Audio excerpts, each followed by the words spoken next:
विमानाच्या ब्लॅक बॉक्सबद्दल तुम्ही ऐकलंच असेल, पण ट्रॅक्टरच्या ब्लॅक बॉक्सबद्दल तुम्ही कधी ऐकलंय का?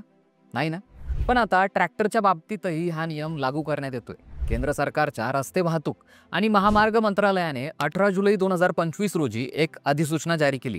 यात मालवाहू ट्रॅक्टर म्हणजे हॉलेज ट्रॅक्टर आणि त्यांच्या ट्रॉलींसाठी नवीन नियमांअंतर्गत ट्रॅक्टरवर GPS ट्रॅकिंग डिव्हाइस आणि इन्व्हेंट डेटा रेकॉर्डर म्हणजे ब्लॅक बॉक्स बसवणं आता कंपल्सरी असेल.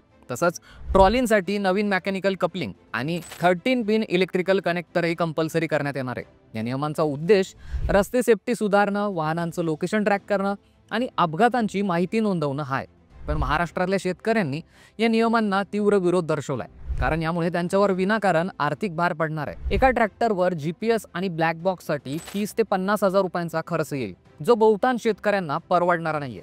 शिवाय शेतीसाठी वापरल्या जाणाऱ्या ट्रॅक्टरांचा स्पीड हा साधारणपणे जास्त नसतोच. त्यामुळे अशा कमी स्पीडने चालणाऱ्या वाहनांसाठी ब्लॅक बॉक्स आणि GPS यांसारख्या महागड्या साधनांची गरज नाहीये, असं शेतकरी वर्गाचं म्हणणं आहे.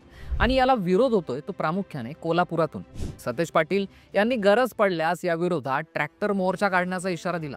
शेतकरी संघटना आणि स्थानिक नेतेही या नियमाविरोधात एकजूट होऊन विरोध करतात. तुम्हाला काय वाटतं? खरंच ट्रॅक्टर सारख्या वाहनाला याची गरज आहे का? कमेंटमध्ये नक्की कळवा.